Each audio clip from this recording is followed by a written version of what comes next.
శ్రీ గురుభ్యో నమః. కర్కాటక రాశిలో జన్మించిన జాతకులకి మే నెల 11వ తేదీ ఆదివారంతో ప్రారంభమై 20వ తేదీ మంగళవారంతో అంతమయ్యేటువంటి మే నెల 2వ 10 రోజులలో ఫలితాలు, సూచనలు, సలహాలు క్లుప్తంగా రెండు పాయింట్లలో తెలియజేయబోతున్నాను. ఇంతవరకు సంవత్సర కాలంగా మీకు లాభస్థానంలో ఉన్నటువంటి శుభగ్రహ గురువు మే నెల 14వ తేదీ రాత్రి 10:30 భారత కాలం ప్రకారం ఆయన లాభస్థానం నుంచి ఒక మెట్టు దిగి ఖర్చు స్థానంలోకి వచ్చేస్తాడు. అఫ్కోర్స్ అక్కడ కూడా ఎక్కువ కాలం ఉండడు. మళ్ళీ మీ రాశిలోకి అతి త్వరగా వస్తాడు. అతిచార వేగం, వెరీ స్పీడీ నేచర్తో వస్తాడు.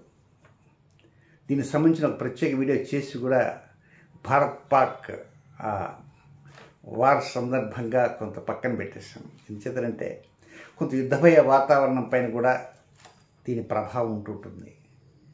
బట్ అప్లోడ్ చేస్తాను, చక్కగా విని తెలుసుకోవడానికి ప్రయత్నం చేయండి.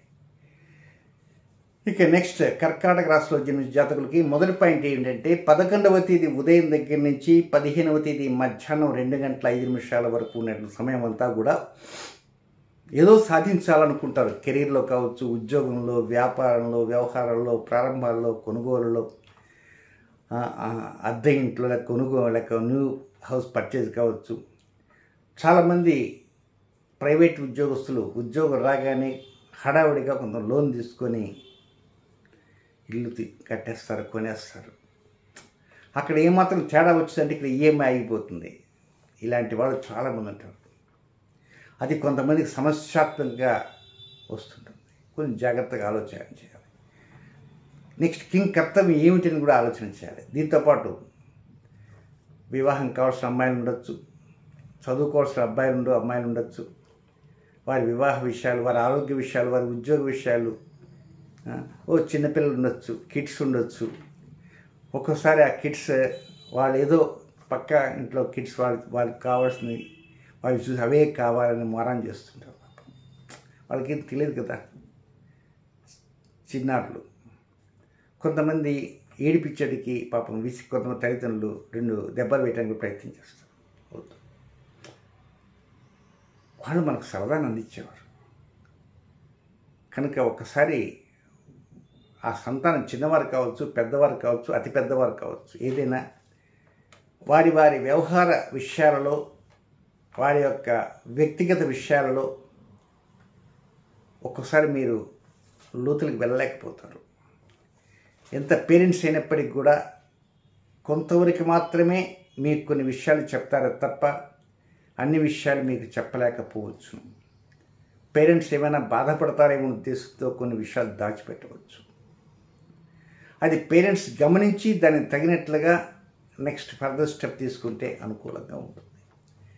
అలా కాకుండా వాడికి వయసు వచ్చింది కదా, ఆ మాత్రం తెలివి ఉండదా అని కొట్టిపారేసే విధంగా తల్లిదండ్రులు కూడా కొంతమంది ఉన్నారు కూడా నేను చూశాను. వారికి ఒక వయసు రాగానే విద్యాబుద్ధులు చేర్పించి ఇంకా నీ కర్మ నీదే అని బయటికి నెట్టినటువంటి తల్లిదండ్రులు కూడా ఉన్నారు. ఏదో కొన్ని మార్వాడి సార్ ఎదురు చేస్తారని వినికిడి విన్నాను. పొట్ట చేత పట్టుకుని వచ్చేస్తారు ప్రపంచం. అది కాదు, వాళ్ళకి విద్యాబుద్ధులు నేర్పిన తర్వాత వారి ఆరోగ్యం ఏమిటి, వారి చేతిలో డబ్బులు ఏమిటి, దశకం ఏమిటి, ఇవన్నీ గమనించాలి. కొంతమంది అయితే సంతానంలో తల్లిదండ్రులను మోసం చేసేవారు ఉంటారు. కొంతమంది వారు ఎలాంటి మోసానికి పాల్పడకుండా, ద్రోహబుద్ధితో లేకుండా తల్లిదండ్రులని వినయంగా ప్రార్థించేవారు ఉన్నప్పటికీ కూడా తల్లిదండ్రులు ఆ ప్రార్థనను వినకుండా పెడచేను పెట్టినటువంటి తల్లిదండ్రులు కూడా నేను చూశాను. సో ఏదైనా కూడా సంతాన విషయాలపైన ఎక్కువ శ్రద్ధ చూపాలి.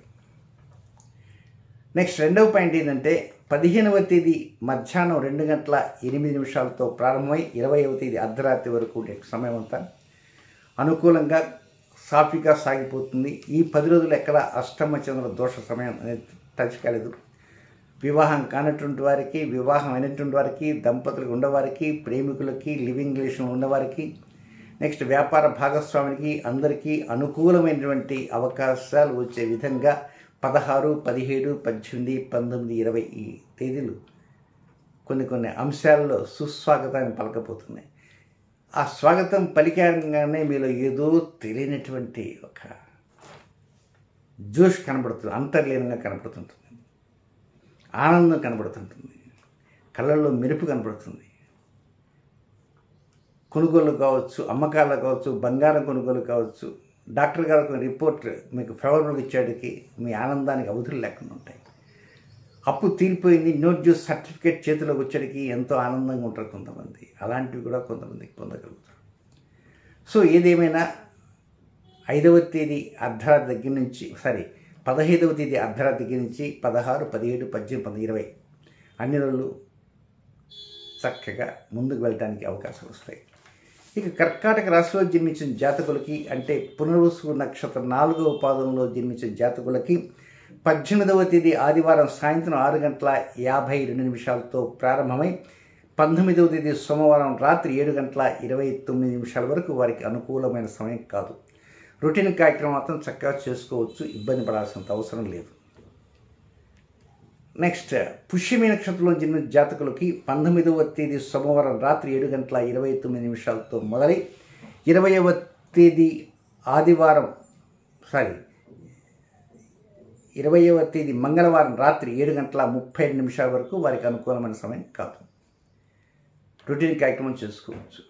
నెక్స్ట్, ఆశ్లేష నక్షత్రంలో జన్మించిన జాతకులకి వారికి 11వ తేదీ ఆదివారం ఉదయం 6 గంటల నుంచి 12వ తేదీ సోమవారం ఉదయం 6:17 వరకు అనుకూలమైన సమయం కాదు.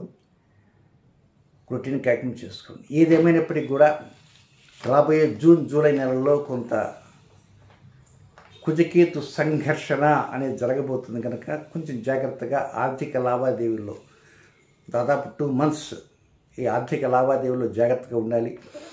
మాట్లాడే ప్రతి మాట కూడా ఎదుటివారిని ఇబ్బంది పెట్టకుండా, తూలనాడకుండా, ఎదుటివారిని దూషించకుండా, ఎదుటివారి మన్నలను పొందే విధంగా మీరు మాట్లాడాల్సిన అవసరం ఉందని కూడా గమనించడానికి ప్రయత్నం ఉంటుంది. చేయండి. శుభం.